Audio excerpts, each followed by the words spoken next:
following morning, after the company fiesta, Malcolm and his team were graciously served a traditional Peruvian breakfast of tamales and pan con chicharrón in the spacious guest house where they were all held up.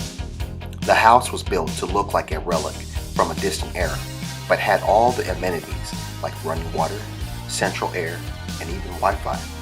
By the time Malcolm's team had had breakfast and a moment to relax, Mr. Aguelo and his daughter Marta came to meet the team and head off on the tour of the grounds and see how tequila was made the Toro Perfecta way. They all headed up into a caravan of vehicles to begin at the point where the process starts. They arrived at a vast field, and as far as you could see was rows and rows of blue Weber agave plants.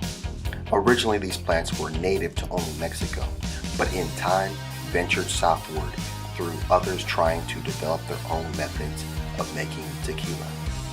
These spiky and spiny leaves of the plant, when ready, which takes about 7 to 8 years to mature, are cut away by hand by workers called humanos to get to the center of the plant, which is called the pina.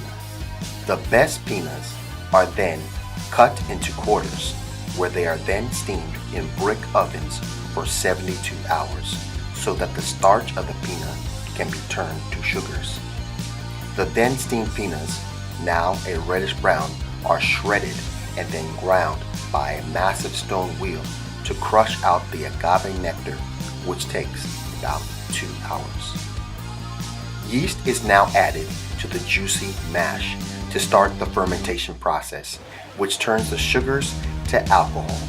This form of alcohol is then transferred to small copper stills, and the distillation process begins, taking the potent liquid and distilling it twice over to create a tequila that is about 55% proof. The pulp is then strained, and then they add purified water, which brings the proof level down to 40%, which is easily more drinkable and ready to bottle.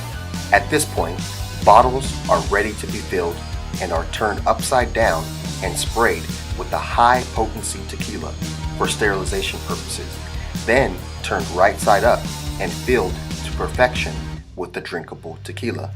The bottles are then corked and labeled.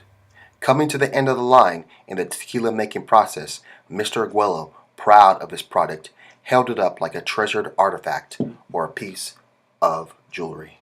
Yet, for the true tequila connoisseur that Mr. Aguelo was, the treasure could be found in the warehouse where they aged their tequila in white oak barrels from as short as 6 months to a number of years on end. This blended tequila, Mr. Aguelo explained, was overseen by one man, his master distiller, Enrique Vega.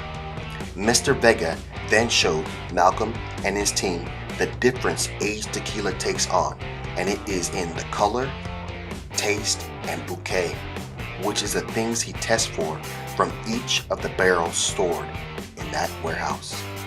As the tour finally came to a close, the group shared their favorite moments and insights that may have sparked some ideas.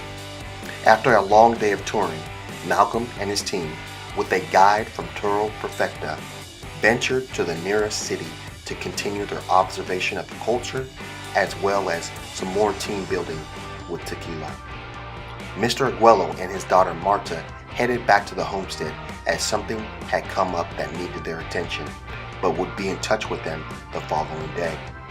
Malcolm, still obsessed with Marta's demeanor and engagement, would have enjoyed seeing her ride with them into the city, but soon found out that he'd be more than occupied with what the likes of Peru could offer.